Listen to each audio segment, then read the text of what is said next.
मित्र हो, बरेच लोक मला विचारतात, डॉक्टर तुम्ही दारूबद्दल एवढं बोलता, पिऊ नका, हे करू नका, ते करू नका म्हणून सांगता. पण तुम्ही सरकारला का बरं सांगत नाहीत व दारू बंद करायला? किंवा सरकार का स्वतःहून दारू बंद करत नाही?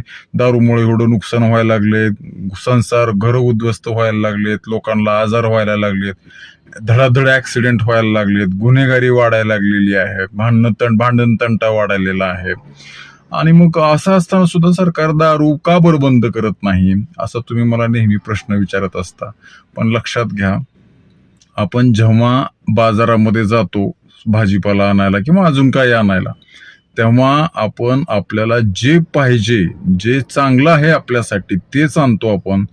बाकीचं जे आहे त्याच्याकडे आपण दुर्लक्ष करतो. अगदी तसंच सरकार मोप तुम्हाला उद्या मला अजून काहीतरी दुसरी देईल, सगळ्यांना परवानगी देईल, आपण ते घेणार आहेत का, स्वतःचं नुकसान करून घेणार आहेत का, हा देखील महत्वाचा प्रश्न आहे. शिवाय सरकार काय तुम्हाला उतानं पाडून तुमच्या नरड्यामध्ये दारू कधी ओतत नाही. त्याच्यामुळं जर तुम्हाला खरंच दारू बंद करायची असेल तर तुमच्या मनावर ते अवलंबून आहे.